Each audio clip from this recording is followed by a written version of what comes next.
Welcome to Gita Wisdom. I'm your host, Joshua Greene.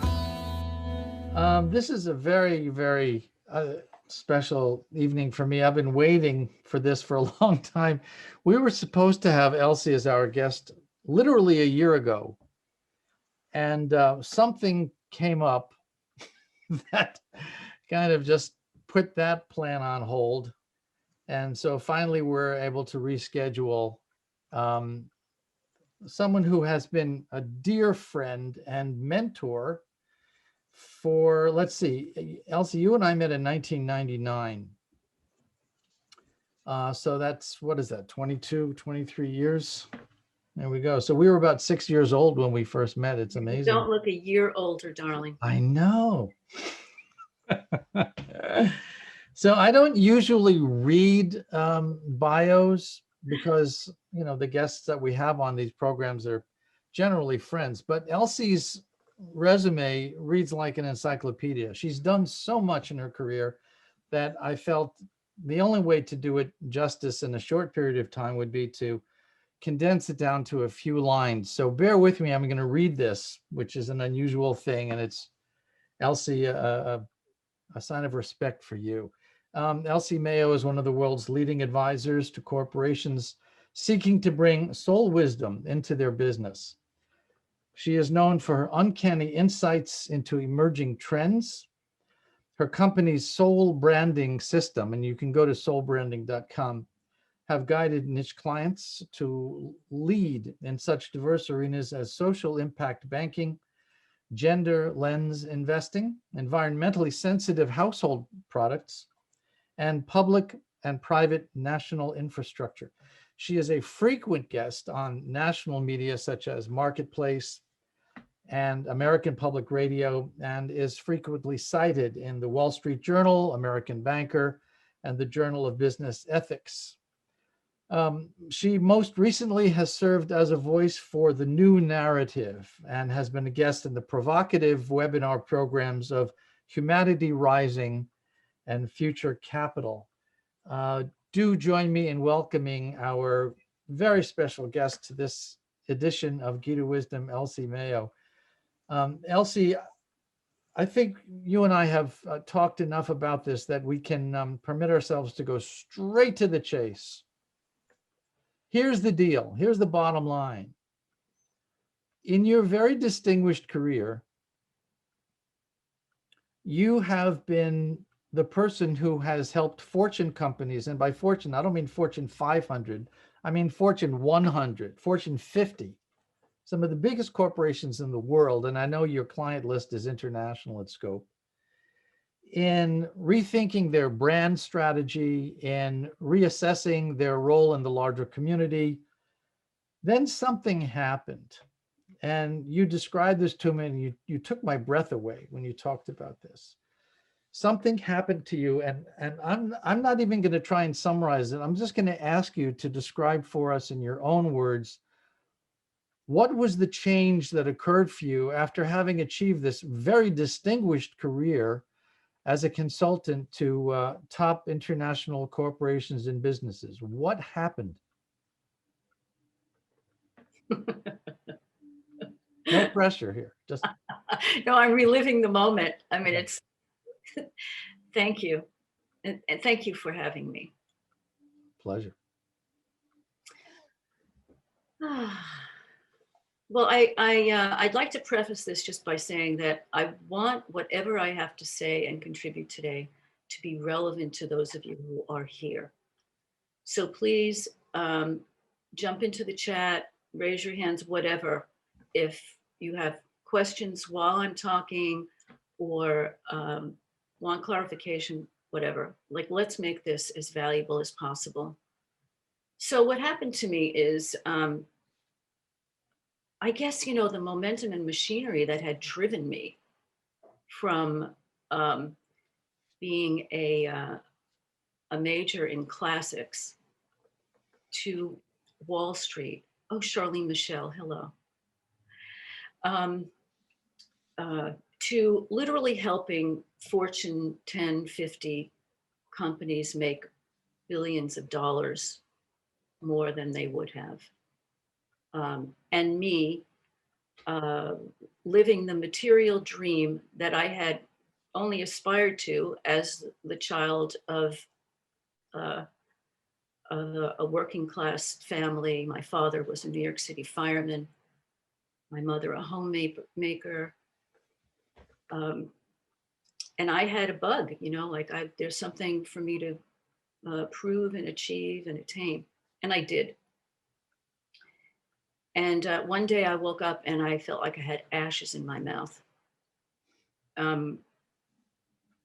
So what happened to me? I honestly can't describe it except to say that I saw the fruitlessness of the machinery, of the economic machinery. And I thought, this is not good. It doesn't feel good to me personally. By the way, I've achieved everything I thought would make me happy. The house in the Hamptons, a new Mercedes every 3 years, the apartment on Fifth Avenue. I'm in the Institutional Investor magazine, Wall Street Journal, blah, blah, blah. Why did I wake up feeling like shit one morning, like in my soul? And it was just that it was over, and I saw this is not going anywhere terribly productive. But I also knew something else, and I still know this, that the people who I had worked with, who were my clients, and these were C-suite executives at those companies. When I would get them alone in a room eye to eye to do our confidential interviews, they were longing just as I was to make a difference in this world and do the right thing. But their office was steeped in this obligation, responsibility, and momentum, a prime directive of our society that really straitjacketed them. And let's face it, nobody gets forced to do this, but it's seductive. It's, we want success. And I thought, okay, well, this is it. I can't keep doing this. But what I can do is I can speak to their hearts. And I can give them what they need to sell their boards such that they can begin to turn their companies into generative citizens of the world. So that was 1999 when I sold the house in the Hamptons and went on what I thought would be a 6-month sabbatical to write the economic argument for social responsibility. And that I would give it to the CEOs and they would sell it to their boards, and then we could start the transformation. Anyway, but I answered more than your question. You asked me what brought me to the point where I stopped doing that. No, that was a very succinct description of a complex experience. It seems that this change of heart, I guess I would describe it from hearing you, took place right around the time you and I met, which was in 1999. And at that time, Elsie, what I remember of the spirit and business scene is that it was really just getting underway. If I remember correctly, what brought you and me together was the Spirit in Business Conference. And I think it was at the Hilton Hotel. And it took us about a year and a half to put that together. And just as the conference was scheduled to begin, 9/11. And I remember talking with you about, do we still go through this? What has things changed? Is it still relevant? The world is talking, terrorism now and world war and invasions and so on. Does this still matter? Is this still something of relevance? And I remember we all came to an agreement that it did, that the world did not have to shift politically for people to want a different kind of life for themselves. And I remember listening to you doing one of your presentations in the Hilton and sitting back and marveling at how effectively you penetrated into the heart of issues that companies wanting to be a part of this new movement were confronting. how do they justify this to their shareholders? That was kind of the number one issue. If we go green now, or if we become part of the bigger environmental issue, if we become a more socially responsible company, if that risks impacting our bottom line, we're never going to be able to survive. Our investors, our shareholders, our board are never going to let us do this. So at the time, we're going back 22 years now or whatever, it was a huge shift in the direction of corporate America. What's happened in the interim? I mean, you've remained extraordinarily active in this world. And I'm very curious to know, and I'm sure our guests here this evening are curious to know, what has remained the same? What has changed over the course of those 2 decades? What have you seen? What have your eyes seen in corporate America over the last 20 years?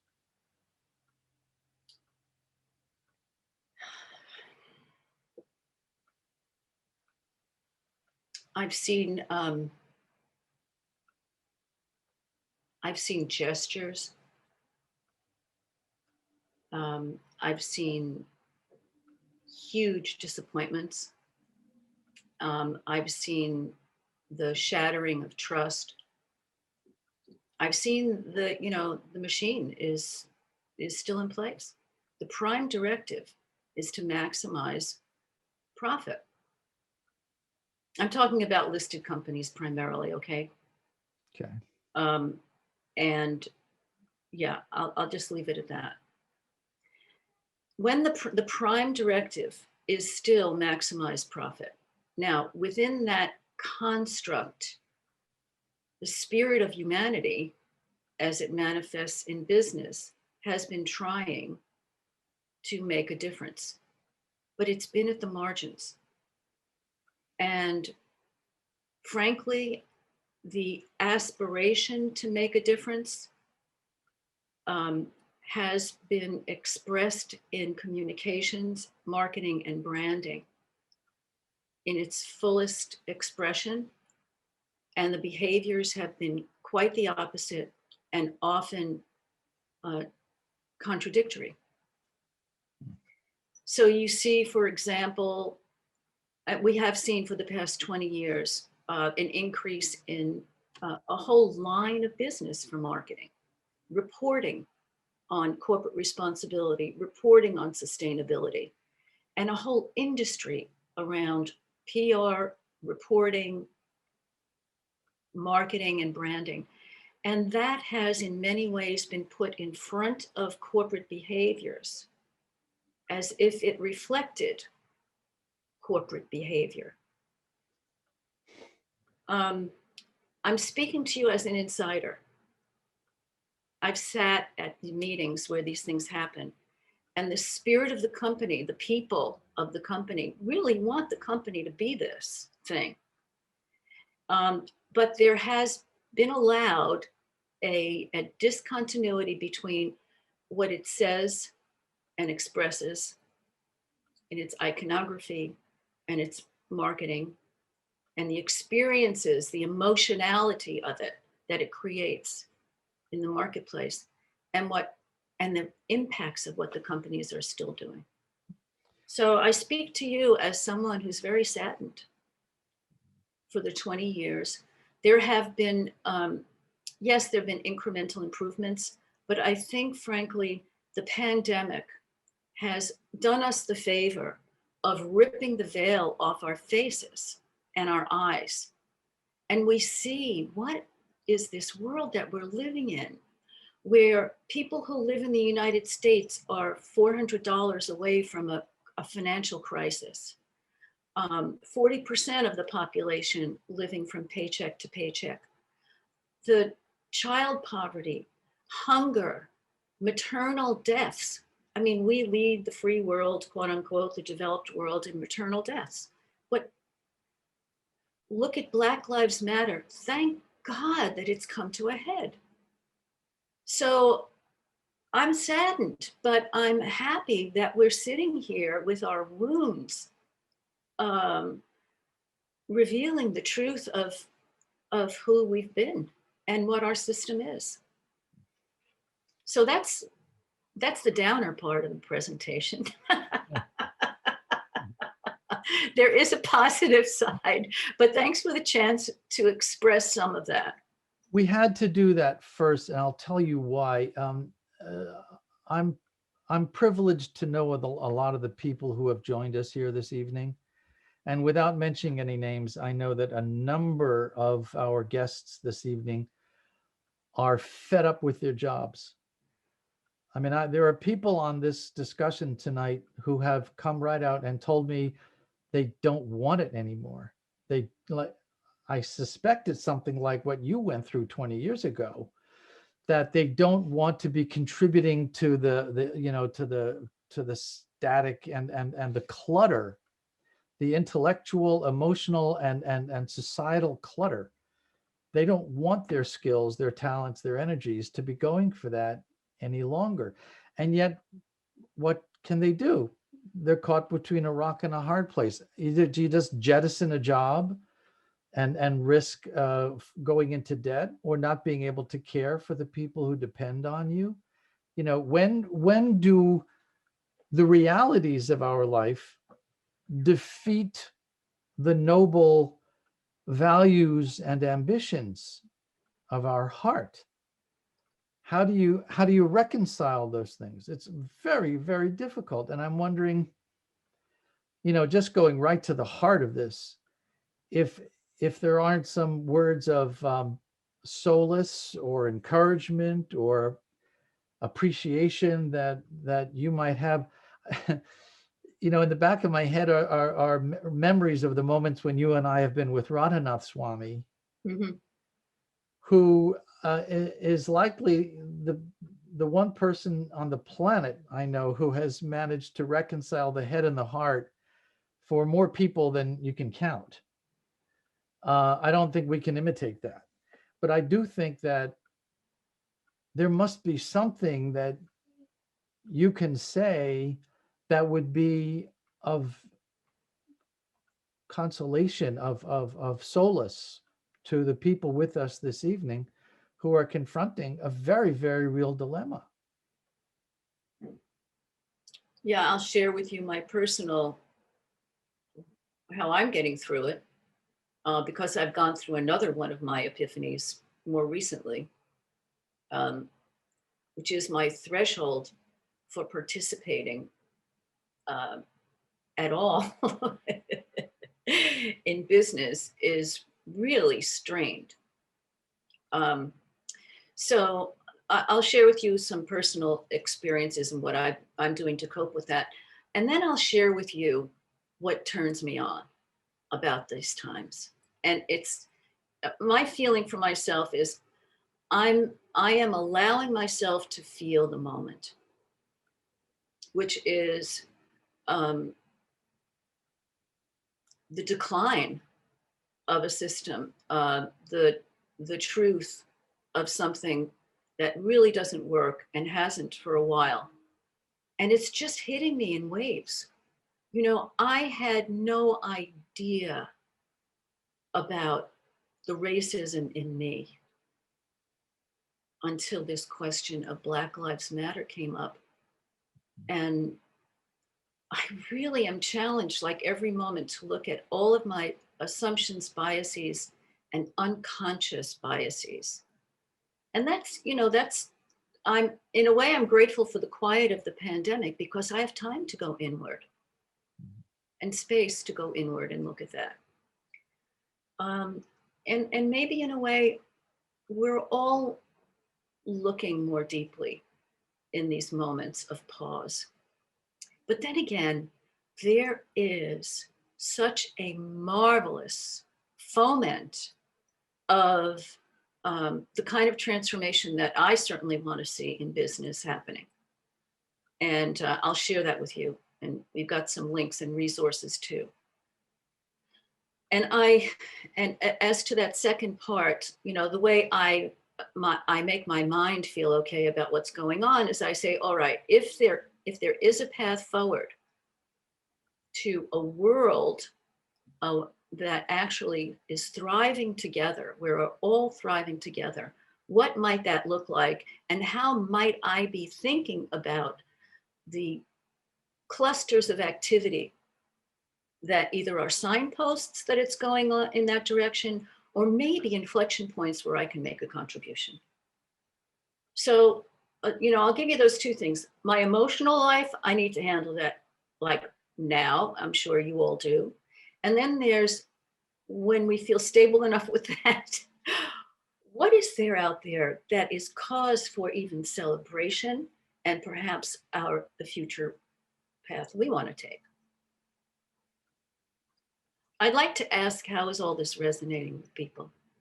Like, With our guests this evening? yeah. Like, what are there questions that are coming up now? We can do that. That's the lovely thing about the format of these Gita Wisdom get-togethers is we're not obliged to wait till the end. In fact, I apologize. I was so excited about introducing Elsie. I forgot our housekeeping announcements. If you have a question, you're welcome to type it into the chat box. I'll give it immediate attention and we'll talk about it.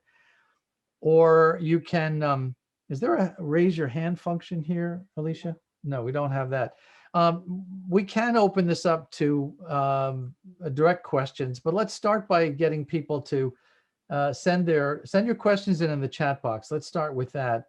And while we're waiting for people to do that, Elsie, I'm gonna take you up on your offer. Let's get into it.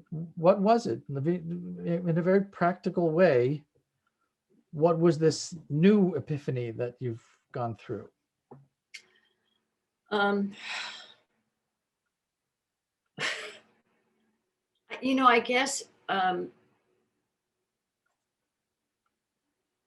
I see a tremendous momentum out there, and I'm sure you all do too, around our cultures recognizing, acknowledging that there's something that doesn't work.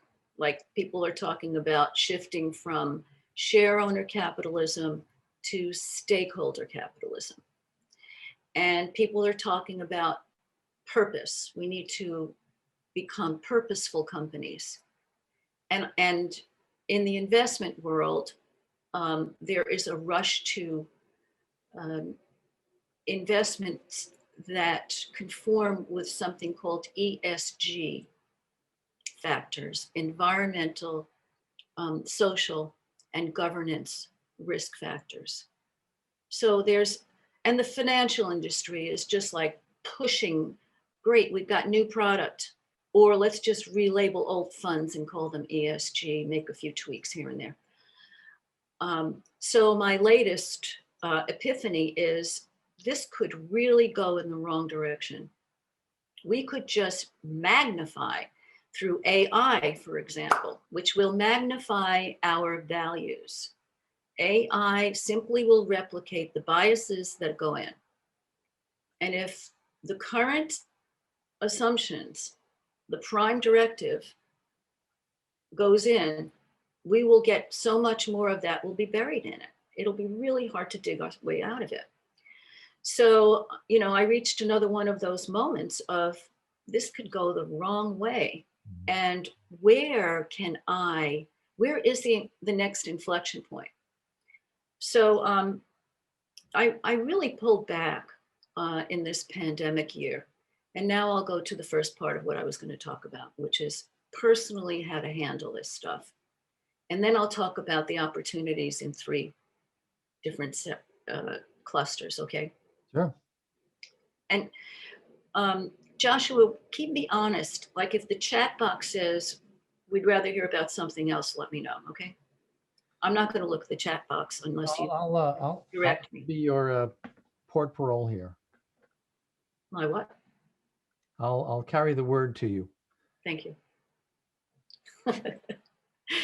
Okay, so personally, I really had to look. I was frightened by the pandemic. I'll be 70 in December. I'm an elder. I have a, I don't know if you'd consider an underlying condition, but I feel vulnerable in terms of my immune system. So when the pandemic hit in New York, I got really scared. I mean, I saw all those refrigerated tractor trailer trucks full of corpses because there was nowhere to wake them or bury them. And so I became very conservative. I retreated. And then I had to look at what is most important to me. This is survival. I'm at the bottom of Maslow's hierarchy right now. This is my physical survival. And so I came to appreciate the need for me to exercise, to really up my own inner work, my practice in meditation. And I thought, how can I do that? I thought, well, I can do that by regularly, I can do it by teaching it. If I teach it, then I'll probably won't have to rely on my own self-discipline. And so I started looking out in my neighborhood at where I could also make a contribution. And so rather than my usual business strategy at, the high 50-foot level, I looked at my neighbors, I looked at levels of stress. And so I started teaching meditation classes and giving meditation live on Facebook. I decided if I'm going to live another 10, 15, 20, 25 years, I better be physically active. So it's my intention to become a yoga teacher. So what this pandemic did is it brought me back into my body. And anyway, so there's that on a personal level. It caused me to look in my community. And for example, in my apartment building, places where, how can I make things better here and now? And notice that our trash rooms are not as consistently sanitary as they could be. So another tenant and I started a committee, and now we're working on not only standardizing the sanitary conditions in the compactor room, but it's building a sense of community in our apartment complex. And this, I realized, oh my God, this is what I've been preaching for business to do. Guess what? Now I get a chance to do it myself and to understand and feel it. So I don't know if that's helpful. I mean, to your question about how to deal with things, but I think. Absolutely. Look, what you've just said, if I can reiterate it, is that you saw a degree of hypocrisy, that corporate clients were using the rubric, the veneer of corporate social responsibility to really just put a good face on old habits. And if I'm understanding you, there was a kind of introspection that took place for you, that you went inside the circumstances of your own life locally and found ways to practice what you've been preaching. And I think that's pretty cool. There is a question. Let me forgive me if there's some static visually on the image here. I'm just going to read a question that came up in the chat box. I share Elsie's perspective and experience. Even today, the focus during the pandemic is more on economic results than on health of the population. So much so that I decided to become a Chopra Global Instructor and am now a certified trainer in perfect health Ayurvedic lifestyle.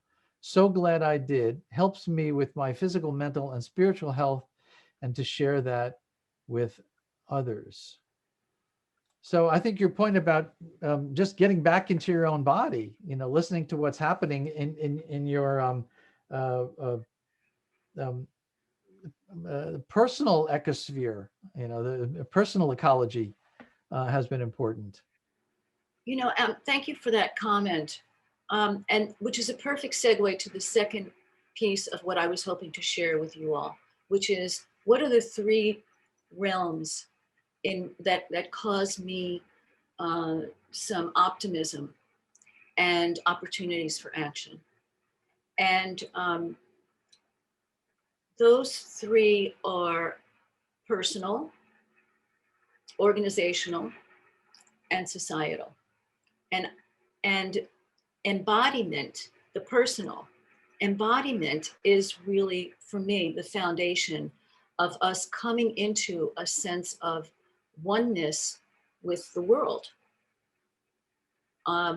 My friend Neela, who's on the call here, Neela and Frederica and I have a call every other week, and we talk about this integration of body, mind, and spirit.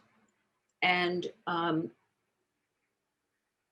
we see it, by the way, I mean, when you look out in society, this notion of embodiment is becoming in our Western culture increasingly embraced, whether it's through yoga or the notion of,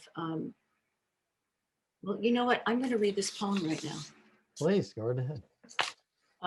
This morning, I'm going to read it because I find it summarizes the spirit of where I think the spirit of our culture can go and is yearning to go. And it starts with this notion of embodiment. And then we'll look and see how how this translates into organizational strategy, and with a couple of cases, and also societal, if that's okay. Please. Okay. You all probably know this. I'm not going to tell you the title or the poet yet because I want you to just really feel it if you're open to doing that right now. You do not have to be good. You do not have to walk on your knees for 100 miles through the desert repenting. You only have to let the soft animal of your body love what it loves. Tell me about despair, yours, and I will tell you mine. Meanwhile, the world goes on. Meanwhile, the sun and the clear pebbles of the rain are moving across the landscapes, over the prairies and the deep trees, the mountains and the rivers. Meanwhile, the wild geese, high in the clean blue air, are heading home again. Whoever you are, no matter how lonely, the world offers itself to your imagination, calls to you like the wild geese, harsh and exciting, over and over announcing your place in the family of things. My goodness, how beautiful. Yeah, this is Mary Oliver, Wild Geese. Mhm. I share that with you because for all of the amazing progress I'm going to tell you about in the other two sectors, organizational and societal, amazing momentum in the direction I think we'd like.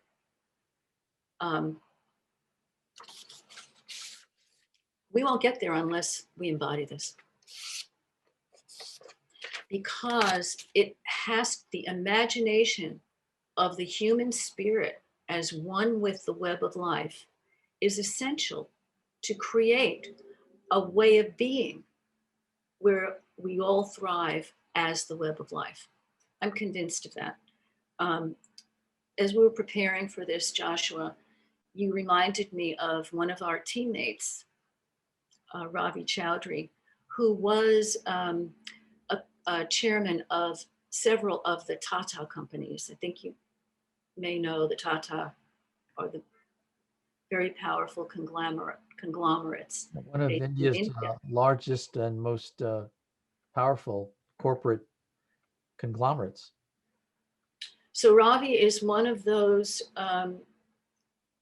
leaders who recognizes that the shift that's needed in leadership is not a shift of mindset, it's a shift of what he calls heart set.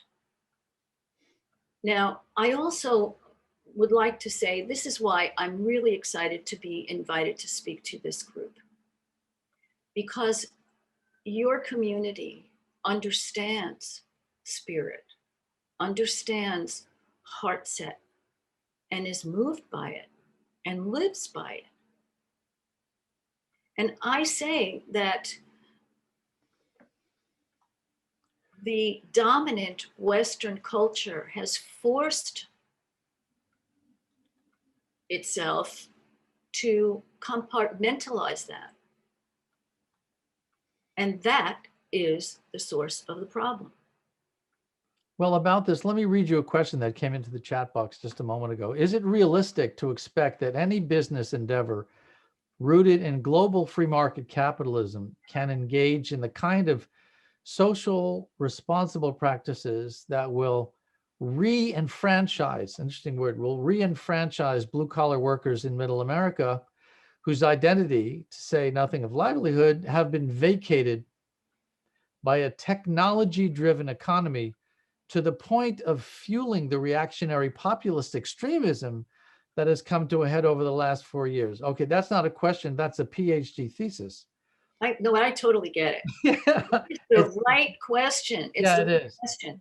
Yeah, And Hari Kirtan, congratulations. You've summed up the human condition in 10 lines. Very good.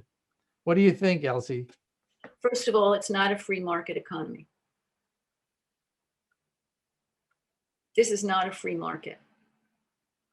When business buys regulation, it's not a free market. When monopolies, such as we see in the technology sector, stifle other voices, it's not a free market. Right. And when gerrymandering rearranges things in such a way that the impressed powers, the powers in control, stay in control and grow stronger in the name of, voting rights or restricting voting rights.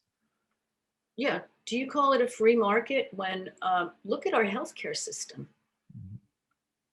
There's no competition there. Well, what Hari Kirtan has drawn attention, shown a spotlight on here is, I think, the danger inherent in that system. It raises the energy on both sides of the aisle. Boy, oh boy, we risk falling into a kind of a whirlpool, where it just kind of gets worse and worse and worse of its own energy and inertia. Let me take a practical example. A few years ago, there was a photocopying company that sponsored a corporate retreat. And then they went up to a lake in upstate New York. And as they were sitting meditating around the banks of this lake, there was a photocopy machine that someone had thrown into the lake. And all of these bits and pieces just kind of started deteriorating and were polluting, the whole bank of the water. It prompted the thought, can we create a photocopy machine made from recycled materials, biodegradable materials? I'd like to think that in this rather grim picture, it's grim but realistic, unfortunately, what you've been describing, there are people in power who recognize the danger of what we've created here, the kind of Frankenstein monster of so-called free market capitalism. You've had a very, very privileged insider perspective on this. Can you offer any reassurance? I mean, are there got to be some good guys out there? Is there an energy building that can counter this, same as it ever was, bottom line oriented fever? Yeah. And now that moves us into the three clusters that show some glimmers of effective impact and leverage. One of them I'll talk about in investments. And yes, there are good guys. You know what? The good guys are the brave guys. You got to be a leader. And this relates back to the first cluster, which is personal. Each of us really needs to look deep and ask the question, if I were living my values fully, what would I be doing differently? And what of those options would have the kind of impact that I think can start to move the needle? Each of us has to do that. So now I'll move to different sectors in the field of education. And there are models, and don't think that most of them are in the US. The one I'm going to talk about is called Bildung, and it is expressed and nurtured and energized very effectively today by someone named Lene, L-E-N-E, Rachel Anderson, who is a Danish woman who co-wrote The Nordic Secret. You can Google her. I think I forgot to put her in the list of resources. At any rate, just to give you a shorthand version of what is Bildung. Bildung is a form of education that literally empowers children in their personal agency and in the skill of discernment. I won't say too much more except to let you know this startling fact that she shared with me. We spoke on a panel together at Future Capital. I think that's in the links that Anna was going to share.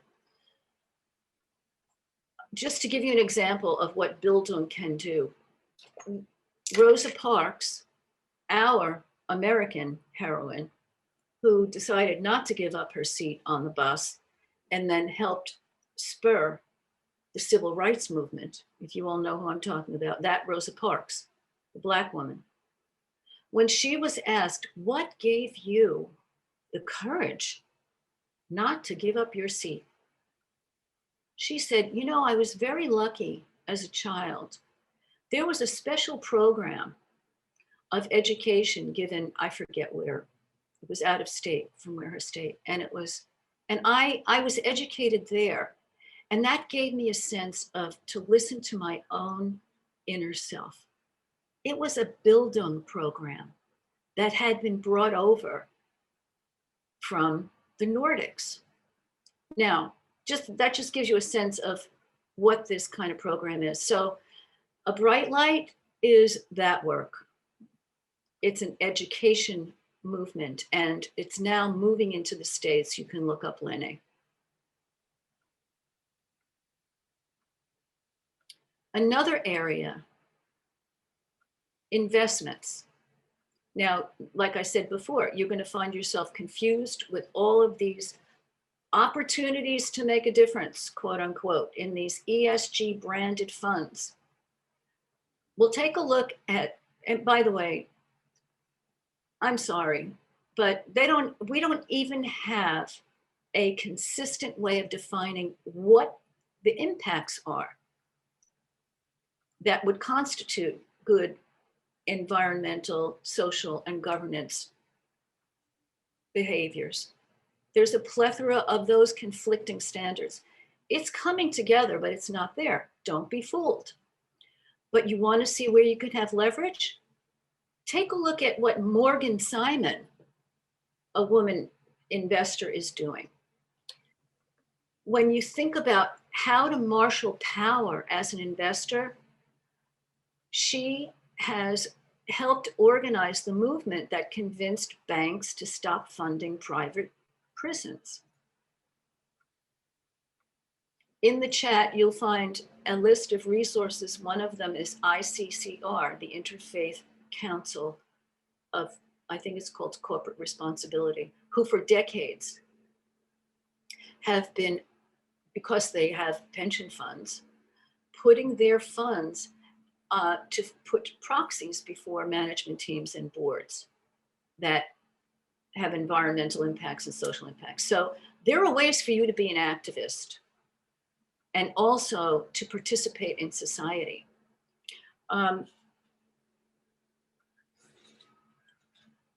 There are other movements. Let's say you have a business, you're an entrepreneur, you're thinking about that. Take a look at what Mandy Cabot, C-A-B-O-T, has done and is doing. She and her husband founded a company called Dansko, Dansko, near Philadelphia. Years ago, they make clogs, shoes. And some of you are familiar with them. What's notable here is that from the beginning, they thought, well, he's an architect trained in agriculture. They made a green factory, a green building. This was years and years ago, one of the first. And then they thought, well, we're not going to be in this business together, but we don't want it to just be a generator for the 1% if we sell it. They converted it into employee owned. There are so many wonderful things that are happening that are tangible, doable. They went down to Belize. They saw this amazing forest. They thought, wow, this is about to be clear cut. So what did they do? They bought a farm near it and have converted the farm so that the farm will essentially fund the preservation of the forest. There are extraordinarily wonderful and creative things going on. It is a question of imagination and courage. And that's why working on ourselves first to clear the biases and to find the courage to imagine. There are some wonderful movements in that direction.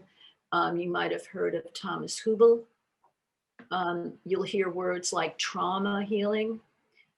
You know, whatever the residuals, even not only of us personally, but of our culture of colonialism has left in us, in our psyche, has, you know, what are we still believing of a rising tide floats all boats? We were brought up on that. And that's why we would look at the stock market ticker going across the screen of the news and say, oh, that must be good. The stock market's going up. Guess what? It's not going up for everybody. It doesn't make a difference to most people, to their well-being.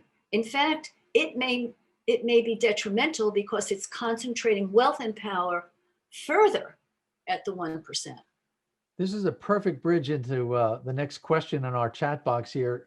And this is from someone who knows what he's talking about. This is a dear friend and professor at the Zarb School of Business at Hofstra. Is income reality the main culprit behind the divisiveness in the country? And if the current corporate culture is partly to blame, how can we change it? And then he gives this example. He says, Elizabeth Warren has a plan where she's pushing to have corporate boards represented with 50% employees, similar to German supervisory boards. In your experience, can that be a partial solution? Without a more egalitarian society, can we expect any progress? And it should say income inequality at the first part. Yes, I interpreted that way. Thank you so much. I think that when we look at what needs to change, governance is one of them. And I was just reading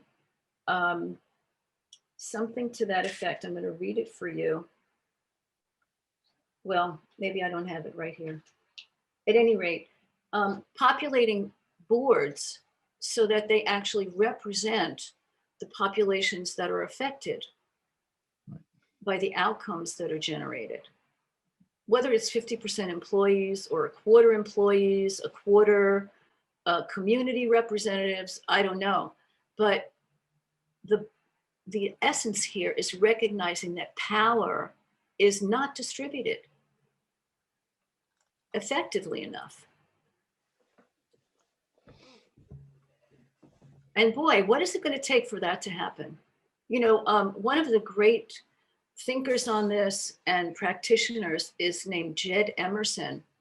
I don't know, Anoop, if you know him or of him. His last book is called The Purpose of Capital. And I'm looking at it now. Babson College has collaborated with him to create basically a teaching guide to this book.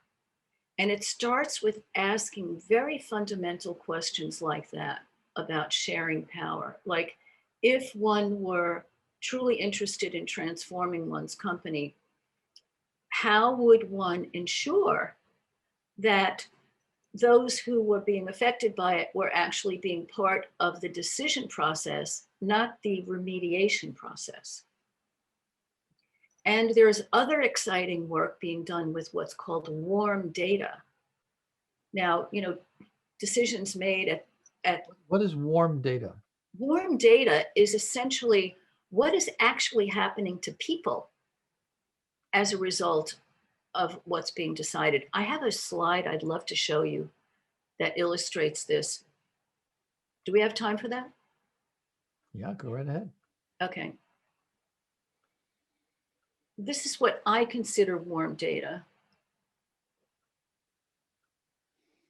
If you're a company that makes food, consumer products, and you're considering what's the cost of a meal so that I can understand how to price my product, do you ever ask these questions? Like, what does it cost a woman in Africa to make a meal in terms of the time that she cannot spend in school because she has to go gather wood to fire up the stove? What does it cost in terms of her personal safety and dignity when she has to go out at night alone and worry about predation? What does it cost in terms of the fumes that she is inhaling over these cooking apparatuses? What does it actually cost?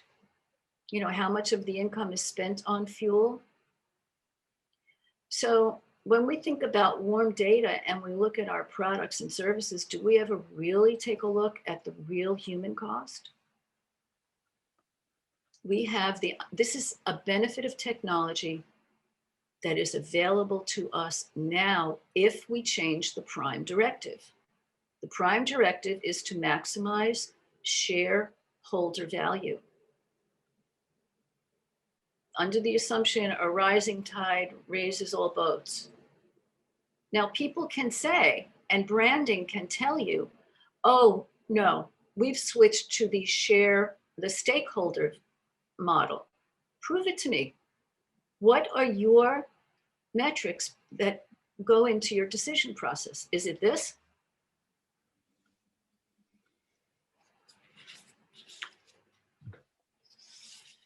I don't know if that answers your question, Anouk. Well, I think what you Thank you. please Yeah, go right ahead, Anu.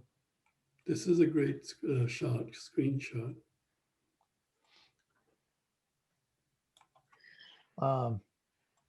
Elsie, I'm going to move right along. That was another very provocative point you're raising. I want to make sure that I get people's questions in here. This is a long one. Bear with me. I'm reading the book Tribe, and the book cites a 1965 study by Charles Fritz about civilian response after World War II air raids. His theory is that modern society has gravely disrupted the social bonds that have always characterized the human experience, and that disasters thrust people back to a more ancient, organic way of relating. They create a community of sufferers that allow individuals to experience an immensely reassuring connection to others. Class differences are temporarily erased. Income disparities become irrelevant. Race is overlooked, and individuals are assessed simply by what they are willing to do for the group. It is a fleeting utopia, enormously gratifying to the average person and downright therapeutic to people suffering from mental illness, end quote. Although I'm deeply saddened, our guest writes, by the suffering of the pandemic, personally, I feel less lonely because more people are beginning to embrace the values we here have always valued. Prior to this, I was often depressed by existential loneliness.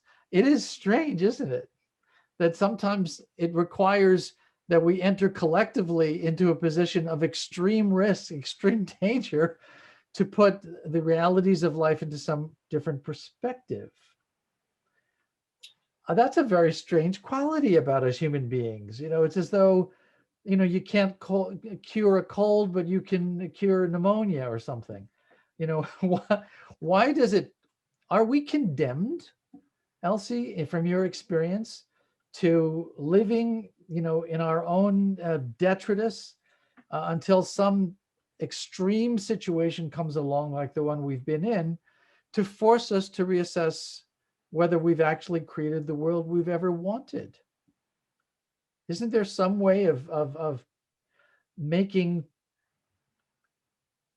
healthy self-analysis the norm instead of the exception? Well, in my utopia, which I hope the current crisis will help propel us toward,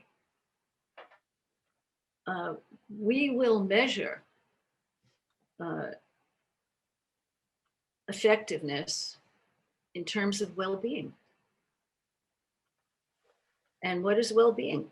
It depends on, every atom in the living system, in the web of life, has its own equilibrium that determines well-being. I think of it as a bubble. It's like a yin-yang bubble, and it's continuous, it's dynamic.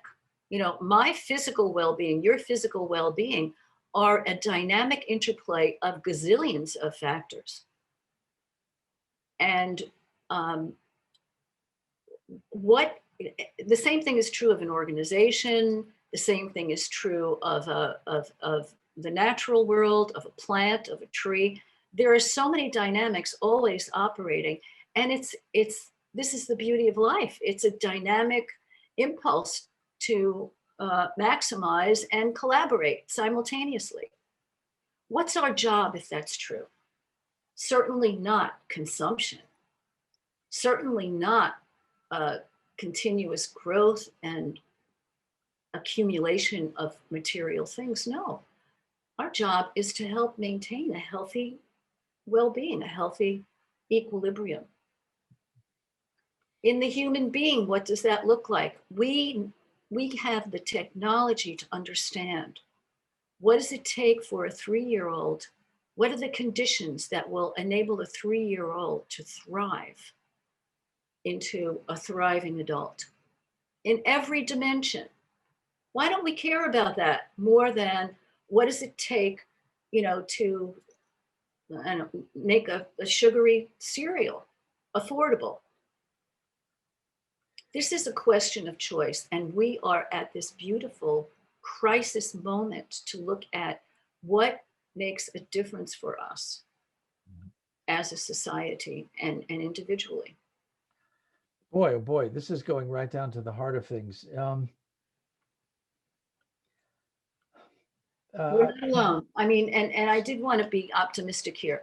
We don't have to create this from scratch, by the way. And this is part of, there are lots of organizations who have been thinking about this for a while and have some good suggestions. One of them, the Wellbeing Economy Alliance. I didn't put this link in, but you could look it up. Wellbeing Economy Alliance. How to design economic policies that put the well-being of people and the planet first.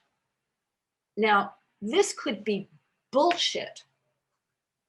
And this would be typical BS for the past 20 years, except I looked inside and I thought, what are they proposing to measure? And boy, okay, how about this one? Use participatory budgeting or other democratic methods to assess whether public provisions align with public well-being priorities and values. Hello, that's democratizing budgeting in communities. So this was the third part that I wanted to offer some encouragement.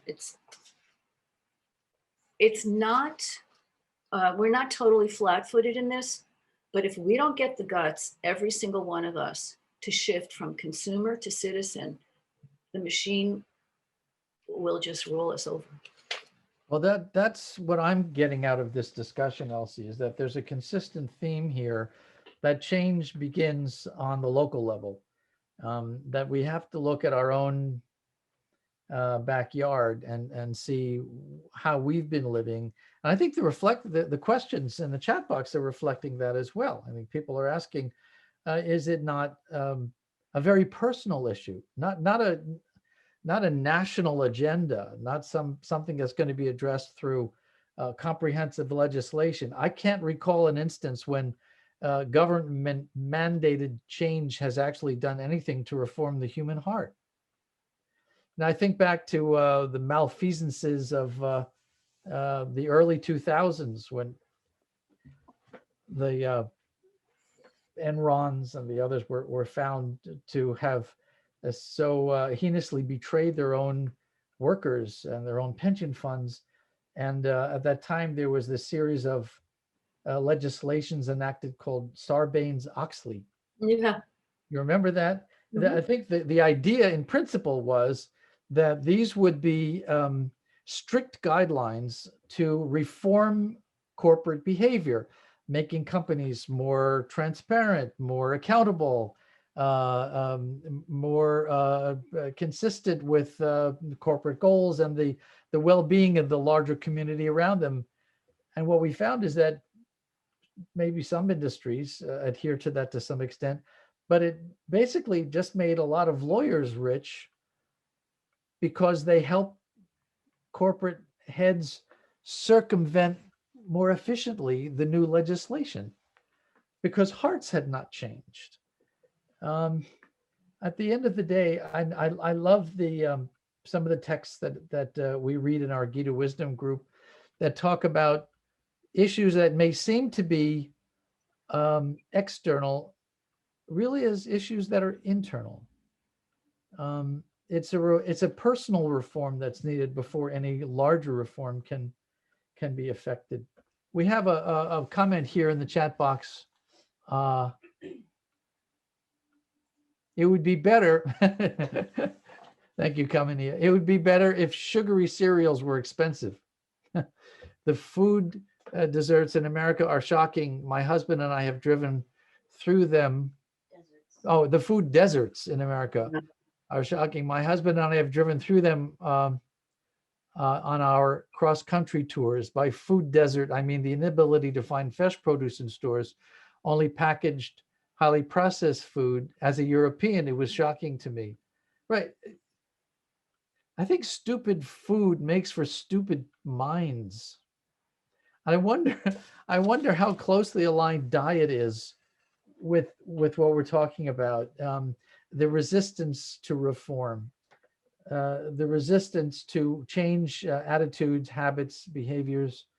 That may seem naive or some kind of a stretch, but I'm playing off of what Kamania wrote here. Sometimes it feels very overwhelming, doesn't it? You know, the reform is on so many needed, is on so many levels. You know what? That's why I keep going back to spirit. Think about the spirit of the law versus the letter of the law. In Europe, the approach to accounting, for example, has much more been around spirit, whereas the United States accounting system has been so precise. And because it's so precise, one assumes that if you can fall between two rules, you'll get away with things, and you do.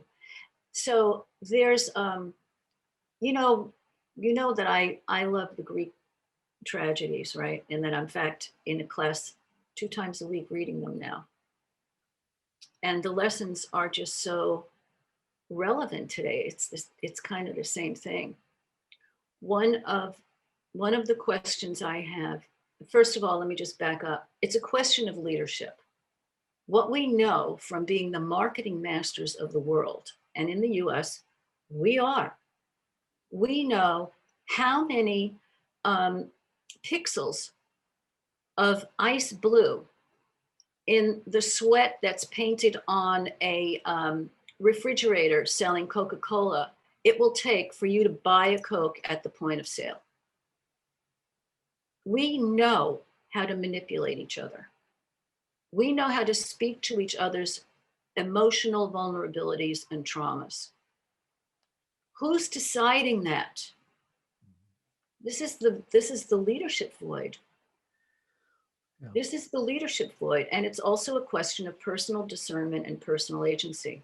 Yeah. So again, I go back to if we can't, if our leaders won't do it, we have to do it ourselves personally. Yeah, you remind me of uh, uh, Michael Moore's most recent film called Where to Invade Next. Yeah. I'm not a big Michael Moore fan because I can't buy into his politics 100%. But in that film, Where to Invade Next, he's done an extraordinary job of looking at measures of reform happening elsewhere in the world that he's convinced can be transposed back into the United States. I recommend that for those of you who are with us this evening, interested in seeing alternative forms of prison behavior, alternative forms of education, alternative forms of food and diet. It's extraordinary what other countries do. Healthcare. It's extraordinary what's happening elsewhere in the world that really is achieving the kinds of results I think any sane person would want to see.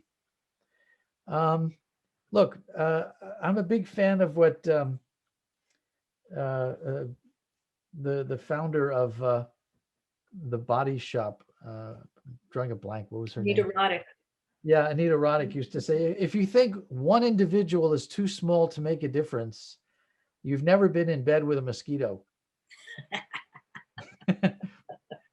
I think citing Rosa Parks or citing any individual who has actually been at the forefront of a major movement is important. We need those examples. We need to be reminded that it is possible for us to become one of those agents of change.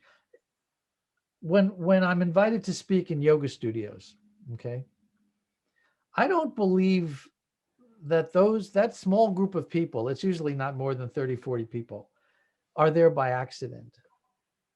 I think it's taken lifetimes for people to reach a point where they're prepared to sit in a class and discuss seriously the notion of shifts in our behavior, both personal and communal and national, and discuss ways to walk that talk. I think people come to a spiritual path because they've reached a point in their own spiritual evolution where they have the opportunity to become agents of change. I think those of us on this call tonight are in that category.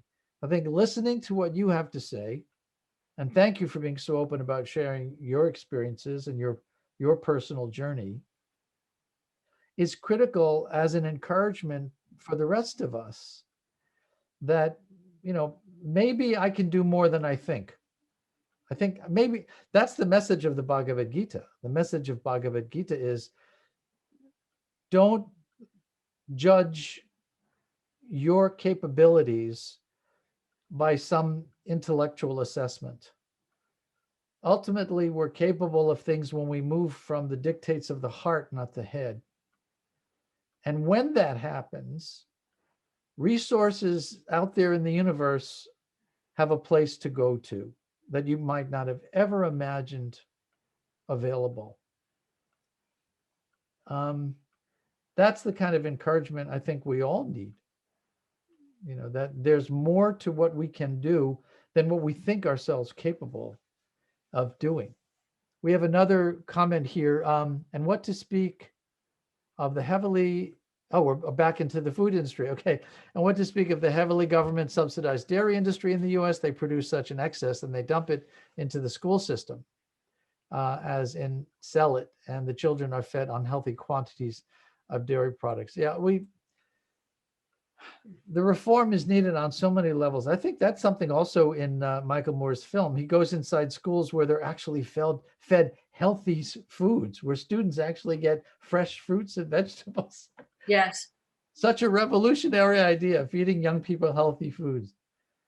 Well, Elsie, this is absolutely an eye-opener here. I want to go back to a couple of questions that I've been holding on to that I've wanted to ask you. How does someone know? Let's say we have people in our audience here in our little group this evening. How do you know when the time has come to change careers? How do you know when the time has come to make a radical shift? Not a small shift. Small shifts, okay, fine. A radical shift is scary. That's really scary. Are there indicators? I mean, you've been through this yourself, and I think from what I know of you, you've been mentor to individuals and corporations that have gone through major shifts in their goals, objectives, agendas, directions. What are the indicators that the small stuff won't do it anymore? Something major is needed. You know, it's a personal thing.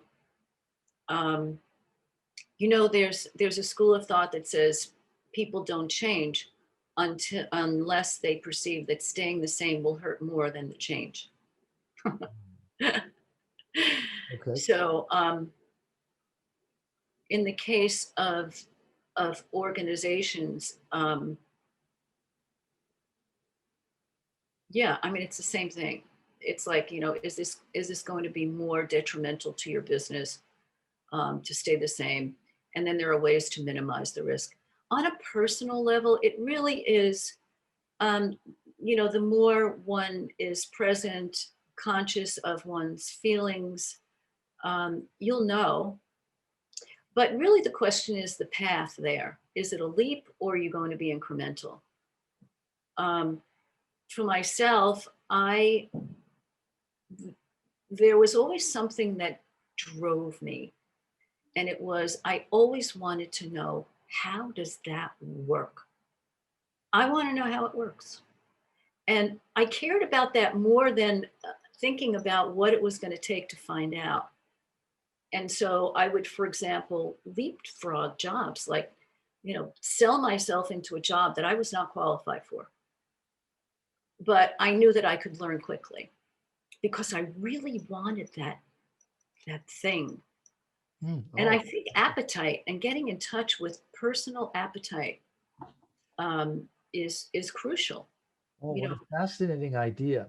The notion that you may be in a job that isn't your ideal vocational calling, but there's something to be learned there. There are tools to be honed that you can take with you to your next destination. That's a very interesting idea. well, there's that. And then the other thing is, in the meantime, how do you keep yourself intact? How do you keep your heart happy? In recent conversations, one of these webinars, someone was talking about what's your hobby? Like, make it your hobby. Make the thing that you're dying to do your hobby. Couple of things will happen. You'll start to acquire skills, whether you're volunteering or whatever. You'll start to acquire skills, but also your heart will start to feel satisfied that you're engaging in that activity while you're earning a living, if that's what you need to do. My friend at Hofstra, Anup Rai, is a real innovator in this regard. He's introduced meditation classes into the Zarb School of Business. And the notion of meditation as a tool of progressive business just kind of really makes me chuckle. What a lovely idea that we may find ways of moving a corporate agenda forward by getting more deeply in touch with our own needs and goals and objectives. So let me ask you: is it possible then to reconcile our own spiritual progress with some corporate agenda, or is that just wishful thinking? Well, it's what soul branding is based on. And I would say to Anup, and I'm sure he knows, but you know, for everybody else's benefit, this notion of the internal self being connected to the internal self and the spirit has become a mainstream element of leadership development programs everywhere. And one of the leading practitioners is Otto Scharmer at MIT. Right. And this also came through Peter Senge Yeah. at MIT, servant leadership. Yeah. Soul branding is based on 13 values that in all of our work, when we ask the CEOs and the executives on your deathbed, What do you want to be known for having lived by? Hmm. They all basically said the same thing. They kind of different words. It's 13 deep values, and they're about contribution. So this, see, it's time. That's why I started this conversation saying it's about the spirit. It's about integrating the spirit, exactly what Anoop is doing, bringing the spirit to business. Yes, we can, and yes, we must. Bring our sense of humanity to ourselves day to day, but also to the business world. You know, the You, golden rule is another aspect of one aspect of that. And it is something that is promoted quite overtly by one of the leading partners in global business, Kim Pullman. Kim is a colleague. Her husband is Paul Pullman, who's I think he's now chair of the B team and various UN initiatives. He was the CEO of Unilever, which we know made strides, enormous strides in sustainability. And Kim and Paul have a foundation now called Reboot the Future. And it's about bringing the golden rule and that consciousness into education. we have a request, Elsie, in the chat box. Someone's asking where she can learn more about the 13 values that you mentioned, named by CEOs. Is that something they go to soulbranding.com and they can find more information about that? Yes, if you go to soulbranding.com and you can go to the media page, there's a publication that I wrote in the Journal of Business Ethics that first explains them.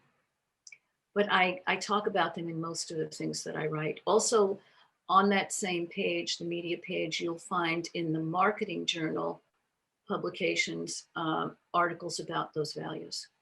Yeah. And if you have any other questions, just ask me, email me. You do bring to mind for me a story of a company that I heard in Mexico that had fallen on hard times, and they were faced with possible failure. And what the CEO decided to do was shut down the company for a month. And during that month, brought together the entire employee population to find out what they thought the company needed to do. This was a company that delivered food into schools. Very apropos some of the comments that we've had this evening. The employees were very candid with him and said, look, you've been feeding sugar-based, fructose, corn syrup-based foods into schools. We're parents. We don't want our own children eating this stuff, let alone children in public and private schools. We should revamp our entire catalog, all of our products. We should be known as the healthy supplier of food to schools. He followed their advice, turned the company into an employee-based organization, as you had mentioned earlier, and they became one of the fastest growing and most profitable food companies in all of Mexico. Don't you like stories like that? I do. You know, ask the mothers what's wanted and needed. Yeah. Another comment in the box here, many ways of thinking appear to be evolving as the older generation gives way to younger generations. That's a conversation that's taking place across a lot of platforms. For example, racial and gender attitudes. Is there hope? Oh my gosh. Is there hope for business values in the younger generations? Wow. What a question. The younger generations are leading. There was a piece that I published in a book called Brand Activism. And I opened with a letter to Jamie Dimon, who runs JP Morgan Chase, who had just issued a statement about values. You know, the world is way ahead of corporate values. And the millennials and younger generations, the next gens, are bringing those forward. The biggest wealth transfer ever is going to happen in the next 20 years as those generations inherit. And they will reshape the investment markets. They will reshape a lot. Think about when Google employees went on strike, I think it was 40,000 of them worldwide in 2018. When there was another one too, another technology company, it might've been Microsoft. And these are the younger tech employees. Right now, if you are a young talent, it's called, you've got leverage with your employer because they're all saying that talent is scarce. Bring your values forward. And for the rest of us, let's support these grassroots communities. It's very easy to find them online. Let's bring some solidarity to these issues. The fundament of the issues, the sharing of power. Maybe we don't talk about it that way. Maybe we talk about distributed decision-making. I don't know what the right words are. It depends on who you're talking to, but we know what we're talking about. And there are ways for us to support that. Yeah, I suppose the good news is us old fogies are on our way out. We'll be gone in a few years. And the young ones are going to take over. That's great. It's something to look forward to. Everybody from the angelic realms. Yes, right. Oh, goodness. Well, let's see if we have Nina Hayes mentions Greenleaf Center for Servant Leadership, working with lots of CEOs and big companies. I'm not familiar with Greenleaf Center. Are you? No, but I will look it up if you Yeah. put the link in the chat and I can get a copy. Yeah. Wonderful. Okay, last question for you.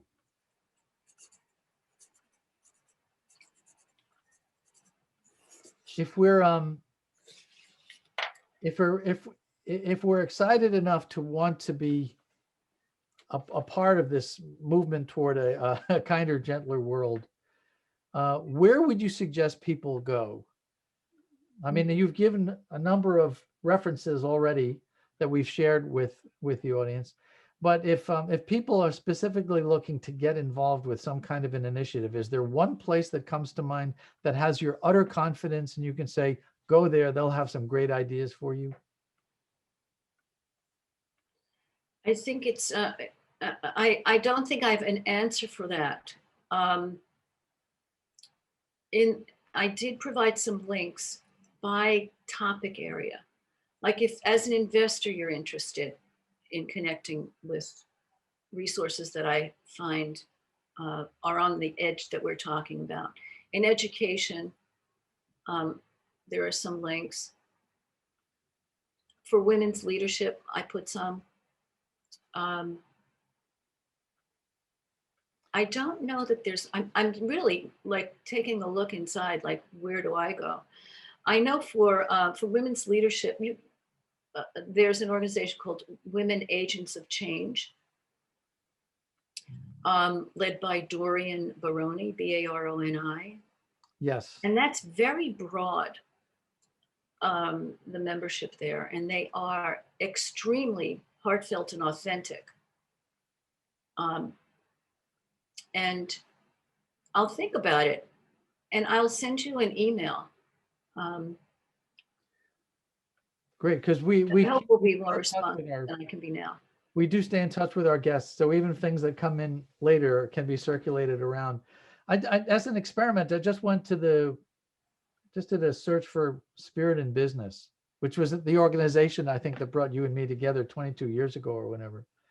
And I mean, you know, there's millions of entries there. There's a lot of work going on.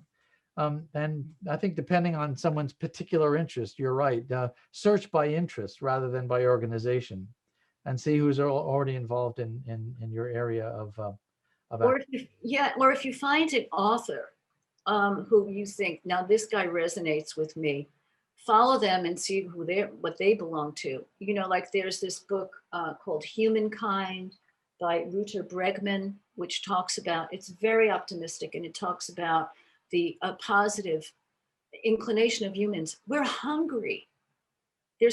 I've been reading a book called Civic Longing. We're hungry to contribute and do the right thing. And it's those kinds of, when people feel that way and have that aspiration, then let's see how we organize. Wonderful. So as a final note for our guests, if you're looking for spiritual practices, I would recommend here in New York, there's the Bhakti Center. If you go to thebhakticenter.org, I believe is the website. Is that right? Yeah, the Bhakti, BHAKTI, bhakticenter.org. They have a number of wonderful programs, including business-oriented workshops that might be of interest to you. There it is in the chat box. Alicia just posted that up for you all. I could not be happier that finally, it took us a year, but we finally were able to get Elsie back here to have this long overdue conversation about the intersection of corporate America and that place in the heart where each of us asks, what do I do now? It's interesting that the opening verse of the Bhagavad-Gita, Dharmakshetre Kurukshetre Samaveta Yuyutsava, is generally translated as, what did my sons and the sons of the opposing army do? Samaveta Yuyutsava. In Sanskrit, the term Yuyutsava means how are things done? But there's a more nuanced translation for that term. That is, how did they behave? So even though the story of the Bhagavad Gita is taking place on a battlefield, it wasn't so much what did the armies do, but how did they behave? What are their values? Are they respecting the codes of righteous warfare? Are they respecting their enemies? Are they entering into battle attempting to win for their side, but to do no harm more than necessary? There is a way to engage in everything, even warfare, that is reflective of higher human virtues. And I think, Elsie, spending time with you is an absolutely brilliant way of being reminded of that dimension of our being, that whatever we do, whatever our calling, whatever our vocation, career, responsibilities, field of action, there's a noble, righteous way of going about it. And maybe we'll be that little mosquito that ends up making the difference in the corporate body. You just never know. So thank you so much for being our guest this evening. Again, those of you who are joining us for the first time, Gita Wisdom is a listener-sponsored program. We come together these days once a month. Our guest next month is Mckay, who is an extraordinary storyboard artist, artistic director, and animator. He is the key artistic mind behind the George Lucas Star Wars franchise. And Ian is going to be talking with us about storytelling as a path to self-awareness. So you're not going to want to miss that one. My thanks to Alicia for having kept us technologically on track. Elsie, for your time, wisdom, and insights, and to all of you for joining us once again for Gita Wisdom. It's always a pleasure to spend time with you. I wish you a pleasant evening and look forward to seeing you again next month. Thank you so much. Thank you, Joshua and Alicia and everyone who participated. Thank you for listening to Gita Wisdom. For more information, please visit gitawisdom.org.